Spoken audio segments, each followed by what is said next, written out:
Abi Ruqayyah Tamim berbelanja sebesar 1.000 dinar atau setara 50 juta rupiah untuk membeli satu baju yang digunakan hanya untuk qiyamul lail saja. Monggo lanjut ngajinya.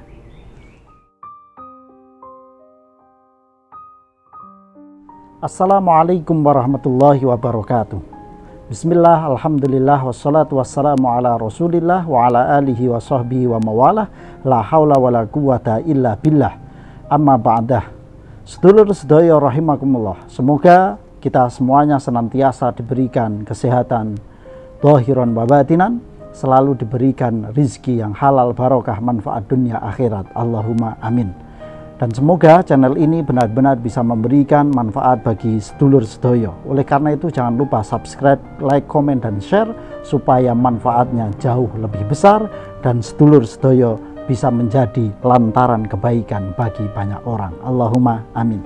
Sedulur sedoyo rahimakumullah, mari kita lanjutkan pengajian kita pada kali ini, yaitu pada kitab Arba'in Nawawi. Kita akan melanjutkan kepada hadis yang ke-7. Mari kita bacakan terlebih dahulu.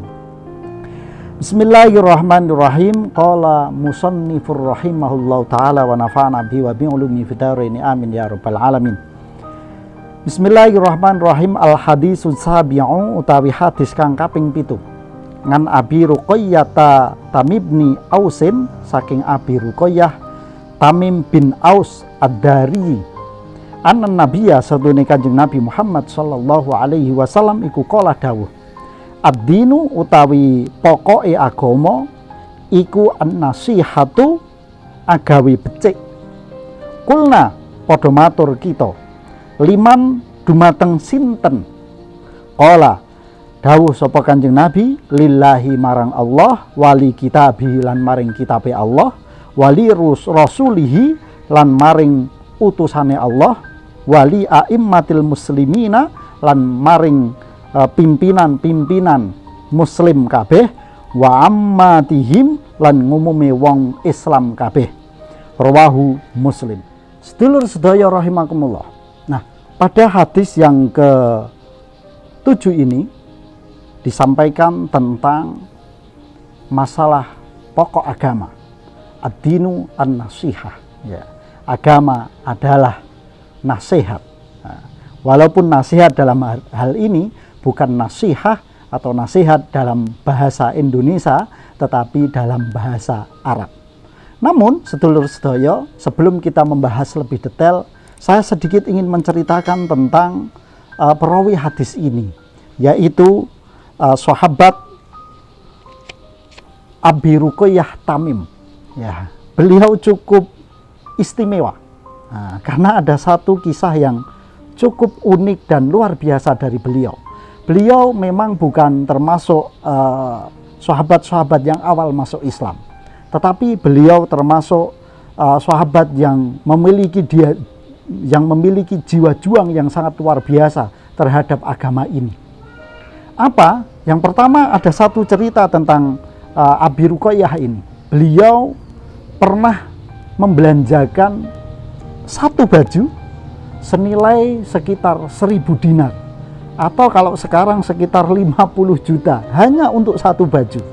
Dan baju itu dipakai beliau hanya saat qiyamul lail atau saat beliau tahajud saja, tidak dipakai selain itu. Jadi beliau memiliki pakaian khusus tahajud yang nilainya 50 juta rupiah. Luar biasa. Monggo sedulur sedoyo berkomen sendiri-sendiri, bagaimana komentar Anda terhadap perilaku dari sahabat Abi Ruqayyah ini. Sedulur sedaya rahimakumullah, ada yang spesial lagi dari Abi Ruqayyah, yaitu pada saat awal Masjid Nabawi dibangun, terbuat dari batang-batang dari pohon kurma, kemudian sebagian bata-bata, kemudian atapnya masih pelepah kurma. Dan saat itu belum ada penerangan sama sekali, sehingga para sahabat biasanya kalau maghrib tiba, para sahabat itu membawa daden geni sendiri-sendiri. Ada yang bawa kayu, kemudian dibakar di sebelahnya Untuk apa? Untuk penerangan melakukan ibadah sholat dari maghrib sampai isya. Nanti setelah isya baru dimatikan, pulang kembali ke rumahnya. Nah, pada saat itu kemudian Abi Ruqayyah ini beliau meninfakkan, ya, meninfakkan sebagian hartanya untuk membeli apa? Untuk membeli lampu, apa ya? Petroma mungkin ya gitu ya. Jadi untuk apa? Untuk penerangan, ya, untuk penerangan di dalam Masjid Nabawi saat itu. Saat itu kemudian Rasulullah Muhammad SAW bersabda, kamu sudah menerangi masjid ini dan menerangi seluruh umat Islam. Insya Allah, Allah akan menerangimu besok di yaumul qiyamah. Itu sabda Rasulullah. Artinya Abi Ruqayyah bukan sahabat yang biasa-biasa saja, namun beliau sahabat yang cukup spesial juga bagi Rasulullah Muhammad SAW. Sedulur-sedaya rahimakumullah, bisa Anda lihat cuaca hari ini, saat kita ambil video ini sedang hujan. Semoga ini hujan yang membawa berkah bagi kita semuanya. Allahumma amin. Tetap kita lanjutkan. Nah, nasihat di sini, kalau secara bahasa Indonesia nasihat adalah memberikan wejangan gitu ya, wejangan dan lain sebagainya. Cuma yang dimaksud dalam nasihat di sini adalah makna secara bahasa Arab, yaitu kemurnian, ya, kemurnian, kebersihan, kebaikan bagi sang penerima nasihat atau objek nasihat. Itulah yang dinamakan nasihah di dalam bahasa Arab. Itu juga yang dimaksud di dalam hadis ini, nasihat adalah seperti itu. Karena tidak mungkin kalau kita nasihat dalam bahasa Indonesia gitu ya, masa kita akan memberikan nasihat kepada Allah, kepada Rasulullah? Kayaknya tidak mungkin. Nah, makanya ini nasihat di sini dimakna dalam kerangka bahasa Arab dan istilah di dalam syariah Islam. Sedulur-sedaya rahimakumullah, nasihat yang pertama yaitu ditujukan pada Allah Subhanahu wa taala. An-nasihah, yang dimaksud an-nasihah lillah, kepada Allah Subhanahu wa taala apa?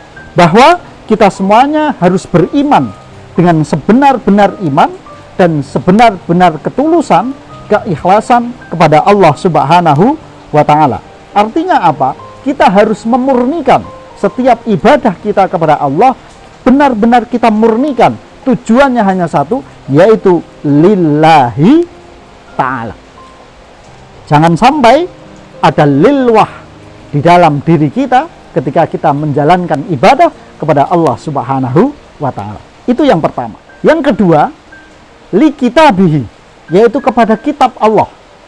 Maksudnya adalah bahwa kita harus benar-benar memperlakukan Al-Quran ini, memperlakukan kitab Allah ini dengan sebaik-baiknya. Apa yang harus kita lakukan dengan Al-Quran? Yang pertama, kita harus selalu sering membacanya, tilawah, tadarus. Yang kedua, kita harus selalu mengkaji, memahami, ya, selalu belajar tentang isi kandungan Al-Quran. Dan yang ketiga, yang tidak kalah penting bagi kita adalah mengamalkan isi kandungan Al-Quran. Itulah an-nasihah li kitabihi, nasihah kepada kitab Allah Subhanahu wa ta'ala. Pertanyaannya, seberapa banyak, berapa ayat, berapa lembar, berapa juz yang kita bawa, yang kita baca dalam Al-Quran ini setiap harinya? Sedulur-sedaya, berapa? Ya. Alhamdulillah, saya setelah Ramadan ini cukup lebih banyak daripada Ramadan sebelumnya. Ya, karena apa? Karena kampung saya, Padukuhan Lodoyong, itu tadarus online-nya ini dari yang Ramadan sudah berjalan diperpanjang, ya kan? Jadi mau tidak mau juga harus terus. Tapi ini alhamdulillah, ini luar biasa, suatu program yang sangat luar biasa yang diadakan oleh Takmir Masjid Al-Barokah Lodoyong, Lumbung Tejo Tempel, Sleman, Yogyakarta. Kenapa? Ini benar-benar bisa memaksa kita untuk apa? Untuk berbuat yang baik. Tadarusnya tetap dopeni. Ini luar biasa. Nah, kemudian apa? Kita belajar harus benar-benar dengan tekun. Kita harus istiqomah betul di dalam kita mengaji. Karena di dalam kita mengaji, secara tidak langsung kita sedang mengkaji isi kandungan Al-Quran. Jangan lupa diamalkan Jangan hanya ditumpuk saja ilmu yang kita miliki, tetapi harus kita amalkan. Sedaya rahimakumullah. Kemudian yang ketiga, li rasulihi, kepada utusan Allah Subhanahu wa taala. Nasihat kepada utusan Allah yang dimaksud bukan kita menasihati Rasulullah, bukan seperti itu. Tetapi apa yang harus kita lakukan? Kita tahu betul bahwa agama Islam adalah agama ittiba. Melakukan keislaman, maka kita harus ittiba. Ittiba kepada apa? Mengikuti pada apa? Ittiba li sunnati Rasulullah sallallahu alaihi wasallam, yaitu mengikuti sunnah-sunnah Rasulullah Muhammad sallallahu alaihi wasallam. Bagaimana cara kita mengetahui mana sunnah-sunnah Rasul? Kita tidak bisa melepaskan diri dari jalur-jalur keilmuan, sanad-sanad keilmuan dari kita, guru-gurunya, ulama madhab, tabi'in, ulama salaf, kemudian sampai pada sahabat dan sampai kepada Rasulullah Muhammad sallallahu alaihi wasallam. Oleh karena itu apa? Penting bagi kita adanya sanad keilmuan. Ya, sanad keilmuan artinya apa? Bahwa ilmu yang kita pelajari tentang agama ini bisa ditanggungjawabkan. Ya, karena apa? Kita memiliki sanad yang jelas. Karena apa? Tidak boleh bagi kita memahami Al-Quran hanya dengan keinginan dan kemauan kita sendiri. Kita baca Al-Quran, baca hadis, tanpa ada guru, tanpa ada sanad yang jelas. Kita cuma membaca, memahami semau kita sendiri. Itu tidak tepat, sedulur sedaya. Nah, oleh karena itu apa? Berbuat baik kita kepada Rasulullah Muhammad SAW adalah apa? Kita harus benar-benar mengikuti beliau, mengikuti sunnah beliau dengan sebaik-baiknya. Sedulur sedaya rahimakumullah. Kemudian yang keempat, yaitu li'a'immatil muslimin, ya, kepada pemimpin-pemimpin kita yang Islam, pemimpin-pemimpin kita yang muslim. Apa yang harus kita lakukan? Nasihat apa yang harus kita lakukan? Pemimpin kita sama dengan kita, sama-sama manusia. Artinya apa? Artinya kita harus memberikan nasihat, memberikan kebaikan kepada beliau-beliau juga. Kebaikan apa yang harus kita lakukan? Yang pertama, kita wajib mengikuti apa kata pemimpin kita, selagi hal itu tidak bernilai maksiat kepada Allah Subhanahu wa ta'ala. Oleh karena itu, aturan pemerintah, aturan pemimpin kita itu harus kita patuhi. Karena apa? Kalau kita runtut-runtut bahwa kita melaksanakan aturan negara, aturan bangsa, itu adalah kewajiban juga yang harus kita lakukan. Dan itu bagian dari ibadah kita. Asalkan aturannya tidak menerjang maksiat kepada Allah Subhanahu wa ta'ala. Ketika pemimpin kita itu menyeleweng, apa yang harus kita lakukan? Harus kita ingatkan. Tetapi kita sudah diajarkan oleh Allah Subhanahu wa ta'ala bagaimana kita melakukan nasihat kepada para pemimpin kita, seperti apa yang dilakukan oleh Nabi Musa dan Nabi Harun alaihi wassalam. Apa yang beliau lakukan? Yang beliau lakukan adalah biqaulin layyin, dengan kata-kata yang lemah lembut. Kita semuanya tidak sealim dan setinggi derajatnya seperti Nabi Musa dan Nabi Harun. Dan mungkin pemimpin kita tidaklah seburuk seperti Fir'aun. Oleh karena itu sudah sepantasnya kita meniru cara dari Nabi Musa dan Nabi Harun alaihi wassalam dengan cara yang baik. Janganlah kita mengingatkan pemimpin kita dengan terlalu teriak-teriak yang tidak karu-karuan. Apalagi kita mengingatkan dengan cara menyebar huwa. Nah, itu kurang baik dan itu tidak dianjurkan oleh agama Islam. Tetapi apa? Biqaulin layyin, dengan kata-kata yang lemah lembut, dengan cara yang lemah lembut. Itu dawuhipun Allah Subhanahu wa ta'ala. Nah, kalau udah lemah lembut tapi enggak berubah juga gimana? Doakan yang terbaik baginya. Sedulur sedaya rahimakumullah. Kemudian yang kelima, yaitu kita bernasihat, berbuat baik kepada seluruh umat muslim. Nah, kita harus berbagi kebaikan, saling mengingatkan, saling memberikan motivasi kebaikan, saling mendorong dalam kebaikan, saling menolong dalam kesusahan. Itulah yang diinginkan oleh ad-dinu an-nasihah. Ada satu cerita yang menarik, yaitu Sayyid Hasan Hussein. Pada saat itu Sayyid Hasan Hussein melihat ada seorang yang sudah sepuh, dia melakukan wudhu, dia melakukan wudhu. Kebetulan wudhunya tidak sempurna, ada kesalahan di dalam wudhunya. Kemudian Sayyid Hasan Hussein mengingatkan kepada orang sepuh ini. Tetapi cara yang dilakukan oleh Sayyid Hasan Hussein ini sungguh luar biasa. Beliau memakai cara bagaimana biar tiang sepuh ini tadi tidak tersinggung dengan peringatan atau demotke sama Sayyid Hasan Hussein. Kemudian apa yang dilakukan oleh Sayyid Hasan Hussein? Sayyid Hasan Hussein menyampaikan kepada orang tua, "Kekek, saya dengan adik saya mau berwudu. Tolong lihat wudhu saya. Apakah wudhu saya berdua yang paling benar itu wudhu saya atau wudhu adik saya?"